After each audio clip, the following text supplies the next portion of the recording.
So what we're doing today is this cool lightning effect. It's quite simple.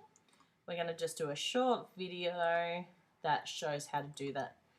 So the first thing I've done is I've videoed myself acting like an idiot and holding myself and being very surprised at the lightning that is in my hands. The next thing I'm going to do is just grab that video and pop it into the project. And then we are going to make a new composition out of it. So I'm just going to drag it to the new comp button there. Now, what we're going to do is we're going to add an effect. So it's quite easy, and we're looking for the advanced lightning feature. So I'm going to add that, but first I need a layer to add that. I am on my thing here, a new layer, and it's going to be a new solid.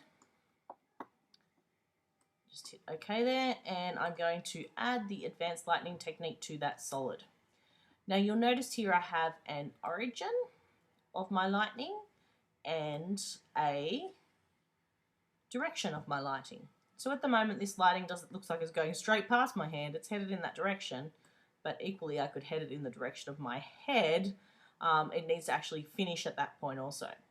So what we need to do is change the lightning type to a strike, and that will give it a nice rounded look.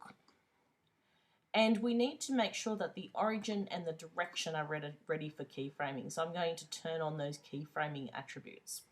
Now you can have a look at one of my previous tutorials on how to do keyframing. What we're going to do then, we're going to look at this drop down here, and we're going to find where we've got the origin and direction.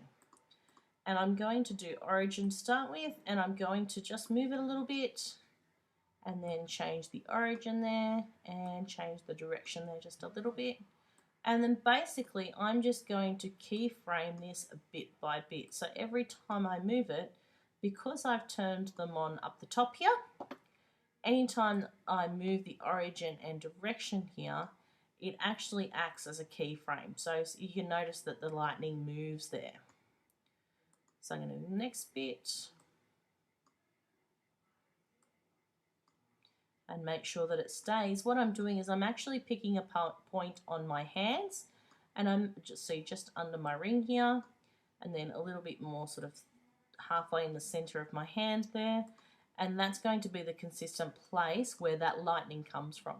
Because otherwise it's easy to get lazy and go, oh well, my hand's about there, so I'm going to move it back here, and my hand's somewhere there.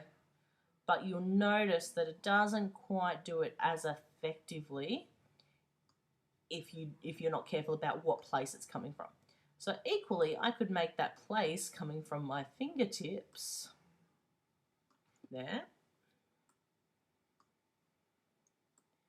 and make sure that I'm consistently moving them to make it jump from the same finger. Okay. When you've done a bit of that, you go back to the beginning and press the space button to have a look at it. And notice when I end, then you actually do look like a bit of an idiot if you don't keep going.